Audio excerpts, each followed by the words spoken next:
Na ir kągi, sveiki mano žiūrovai, tiek jauni, tiek seni. Norėčiau jums pristatyti štai naują video apie Elgato. Galim pasakyti, yra streamam skirta ir filmavimui, ne tik streamam. Galima su juo bet ką filmuoti. Esu ir ištestavęs jį. Ir už kadro jau pasižiūrės, bet dabar galvoju, reikia ir jums parodyti jo video ir apžvelgsim jo video, aš to tada. Na ir kągi, aš jums dabar to parodysiu, kaip šitą kamerą veikia. Mano dabar su kuria filmuoju, su Canon. To įsijungsim. Čia galima net įsijungti ir patį tą kaip laivo ar video, dar kažką tais, tai tobulų su juo labai lengva konfigūruotis į šviesas, viską, žinot, kaip sakoma. Einam pavyzdžiui, tokį vaizdą galim pasidaryti. Taip atrodytų, ne? Čia Canon būtų 2000D. Tai va taip atrodytų šitas, aišku. Aš galiu ir pats jau čia prisiartinti, plius jeigu aš pelę nukreipiu štai ant šito taško, tai ir automatiškai susikonfigūruoja jau jisai. Ta blanknumą, viską jisai nuima. Dabar aš jums parodysiu, kaip ta Elgato filmuoja ir kaip jinai daro. Nes dabar jungiasi su šviesas irgi pamatysit, koks skirtumas, kiek yra. Taip, yra žiauriai geras skirtumas, bet karts nuo karto jisai fryzina, jisai kartą stringa, būna, pakimba. Aš neatsimenu, kiek aš už jį mokėjau. 200 su viršum berods aš už jį mokėjau. Irgi čia galima visokius nustatymus irgi darytis, galima priartinti irgi vaizdavą. Na, kaip atrodo, ne? O taip. Pavyzdžiui, čia ant šitos, per šitą programinę įrangą ir ant to fotoaparato, šito ir ant šito galima nusistatyti, kaip jau norit jūs, kaip jums bus patogiau. Ir kaip aš galiu pasakyti, pusę velnio su šitą kamerą irgi Elgato galima filmuoti drąsiai, bet su ja sunku pagauti tą šviesą, šviesumą, viską. Galima pagauti viską, bet labai reikia žiauriai kantrybės. Parodysiu, aš galim pašviesinti, pavyzdžiui, ne? Bet ką aš dar pastebėjau šitos kameras, kad jeigu būna prašvinta, pavyzdžiui, būna saulėta diena, viskas, ir galiu dabar parodyti, kaip atrodys vaizdas tiek šitos kameros ir šitos kameros, kaip atrodys. Aš dabar jums atitraukiu iš, kaip sakoma, užuolaidas, viską. Dabar matot skirtumas, ant kiek yra šitos kameros ir šitos kameros. Skirtumas yra žiauriai didesnis. Šitam iš karto reikia vėl reguliuoti kamerą pačiam, o šitam nereikia nieko reguliuoti. Jisai išlieka taip pat, bet minusus tada aš nieko nematau, nes man šviečia saulė į ekraną, aš nieko nematau. O aš dabar matau ant šito ekrano, kad labai aš atrodo išblinkęs, ar kaip čia pasakyti, išbliškęs, nes saulė per daug šviečia gal. Tai aš dabar automatiškai turiu reguliuoti saulę. Pabandom nusireguliuoti.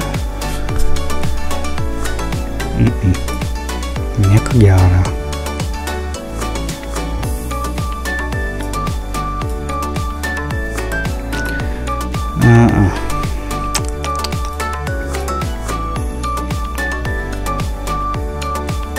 Pabandom resetą, visus nustatymus. Viską resetinam, viską. Padariau viską, pilnai resetą, viską, bet vis tiek reikia užtraukti užuolaidas, o kaip matote, pas šitą kamerą, mano Canon, tai daug geriau veikia ir tikrai su tokiam kameram labai pasiteisina daug kas, sakome, kokybė, viskas, filmuoti, daryti kažką tais. O šitai reikia labai, aplinką reguliuoti, šviesas, tą saulėtą dieną, viską reguliuoju. Aišku, aš dabar galiu ir šitam dabar nustatyti. Padarom saulėtą, ne?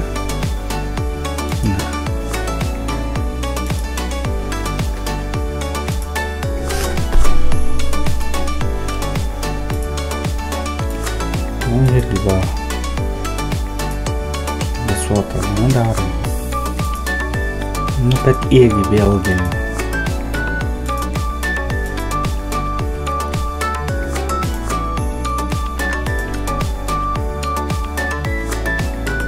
leiskim, tada palieku tokią. Pamėliai, kaip sakom, matot, koks skirtumas yra. Aš iš vienos pusės, jeigu kaip neturinčiam daug pinigų, gali tokią kamerą nusipirkti, bet reikės žaisti labai daug, reguliuoti, darytis, tada, kaip matot, koks vaizdas dabar yra, ir aš to užtrauksiu ir vėl pamatysit, koks vaizdas bus. Na va, kaip dabar aš užtraukiu užuolaidas, lyg kaip ir normaliai, jau vėl, ne, viskas normaliai, viskas gražiai, tiek ant šitą mano Canon pasidarė Elgato, tos pusę velnio vėl reikia reguliuotis, nes kadangi aš pasidaręs viską vėl iš naujo, bala nematė. Ką, toliau tęsim, žiūrėsim, kas viduj bus. Įrankius pasiemu, su kuom galėčiau atsidaryti ir parodysiu, kas viduj darosi ir galėsiu papasakoti. Toj. Na ir va, atsinešiu savo įrankį, su kurio anksčiau atidarinėjau šitą kamerą. Galėsim tai pažiūrėti.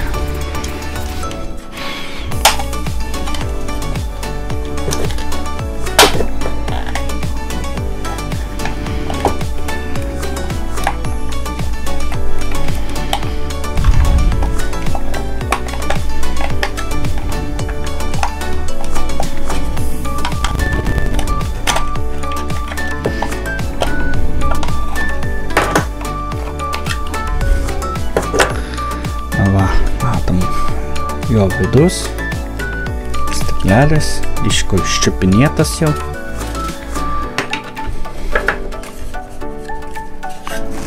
Tai ir čia dabar reikės viską atsisukti. Nieko tokio, to atsisuksim.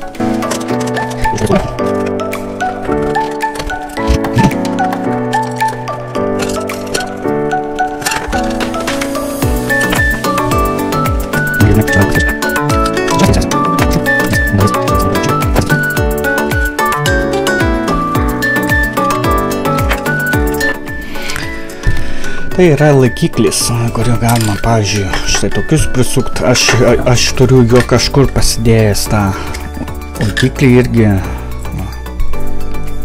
bet aš jį kažkur pametęs esu, tai nežinau, kur jis yra.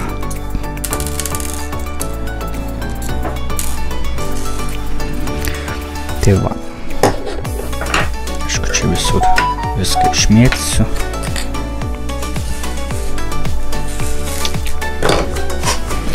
Geriausia bus, jeigu aš toks susidėsiu. Jis yra magnetinis, geras dalykas iš tikrųjų.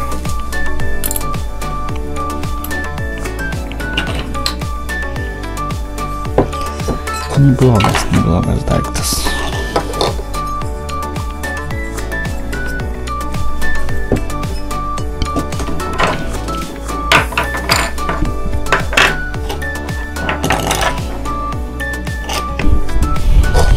Na, nieko tokio. Tai va, mes turim štai tokią. Va, kaip jinai atrodo, labai smulkios dalis, maža labai schema. Eina va objektyvas, va, kurį galima ir sukti.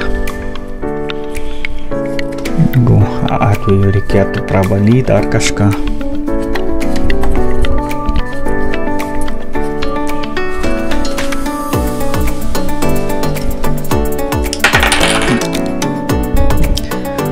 O, kaip matom, atrodo objektyvas. Nepagaunu aš vis niekaip. Čia yra fotoelementas viduj.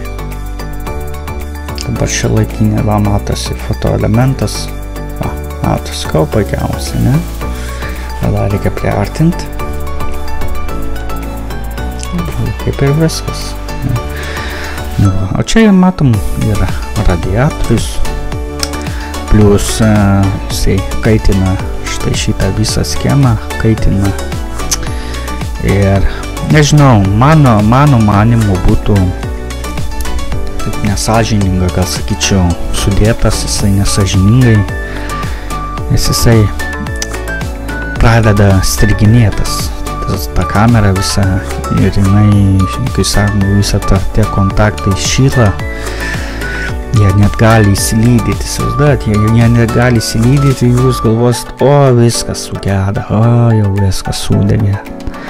Tai iš vienos pusės, nežinau, mano atveju tai nėra gerai, nes taip.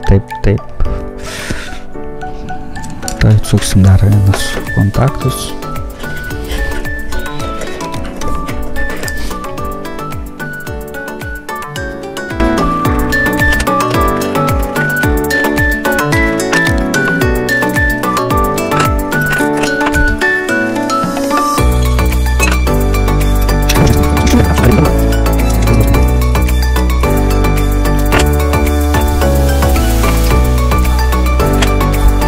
Ką bandom tai daryti, ne?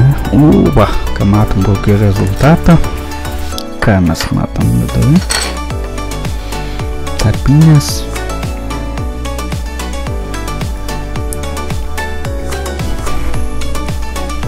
Mes bandom šitą išimti irgi. Matom. Pastava yra įėjimas šitą lizduvą. Tiek šitam.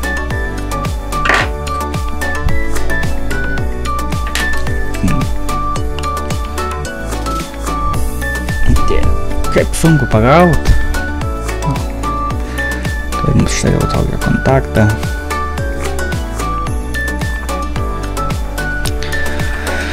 O šitas radiatorius jisai aušina pagrindę fotoelementą. Štai šitą fotoelementą aušina, nes jam reikia metalo, kuris jį išaušintų, bet jeigu ateityje prijungčiau kažkokį ventiliatorių, kuris ištrauktų tą šilumą, ne? Fotoelementas jau sujungtas ir jisai yra aušinamas šito radiatoriaus. Taip, o šitas jau aušina. Tai va, nežinau, iš tikrųjų, mano atžvilgiu tai nėra logiška, labai arti dėtas kontaktus, arti taip radiatorius. Tai parašykit būtinai jūs savo nuomonę, ką jūs manot apie tokią kamerą, ar gerai, ar blogai, kad kontaktai taip yra arti. Gal čia nieko blogo, gal aš įsigalvoju. Lauksiu jūsų atsakymų. Tai va, dabar einu sudėti iš naujo viską.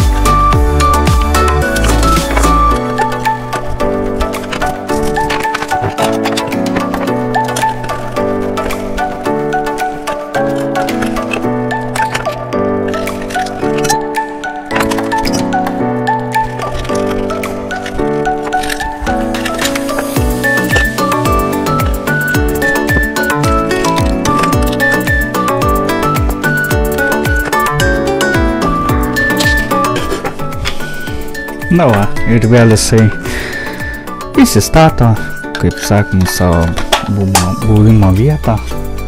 Dabar reikia jį ištestuoti, pasižiūrėti, kaip jisai veikia. Ar jisai dar gyvas ar ne. Ar aš jo nesugadinau. Va, kaip matot, mano kamerikė gyva, viskas tvarkoj. Va, kaip mano setupas atrodo, galite pamatyti, va. Mano kampelis, va. Aš pasidaręs, viskas susistatęs. O štai tokią kamerą aš jums rekomenduočiau naudoti. Jeigu norit pamatyti mano pilną setupą, parašykit komentarus. Ar norit parodyčiau, kaip aš ruošiuosiu filmavimams, ką viską darau. Tikrai nebus sunku man parodyti. Ką, aš iš tikrųjų galėčiau rekomenduoti tikrai. Gal iš dalies galėčiau rekomenduoti, o kodėl iš dalies, nes jinai vis tiek jiegi reikalauja labai didelės kokybės viską, jinai tikrai duoda tos kokybės viską, bet kai tu uždedi tas aukščiausios kokybės, po kiek laiko kamera pradeda frizinti, pradeda strykt. Man buvo ne vienas iki gal. Po kiek laiko aš turėjau su jo problemų ir labai keikiausi. Tai va, iš dalies, sakau, galima su juo kažką daryti, bet aš, aišku, rekomenduoju tokias kameras, kur dabar rodžiau jums. Tai va, aš jums palinkėčiau sėkmės ir, kai sakoma, prenumeruokit šitą kanalą, nes tik prenumeratoriai pirmi pamato mano keltus naujausius video. Ir ką, aš jums pasakysiu iki kito sykio, o kitas video bus, nežinau, po kiek laiko, gal po mėnesio, gal po savaitės, ką gali žinoti, kad prenumeruok šitą kanalą ir pats pirmas pamatysi mano keltus video, o gal net susitiksim tiesioginiai eterį, galėsit manęs kažko paklausti, kažko nežinot, bet aišku, negaliu prižadėti, kad aš kažką atsakysiu, nes aš, kai sakoma, šūdmeistrys, kaip sakoma, kai kiti sako, nesu aš toks specialistas, dar kažkas tai, bet aš, kai sakoma, savarankiškai viską moku, susitaisau, ką reikia, bet dar neteko smulkius dalykus taisyti labai. Tai va, tai nepamirškim prenumeruoti šitą kanalą ir susitiksim kitame video ir iki.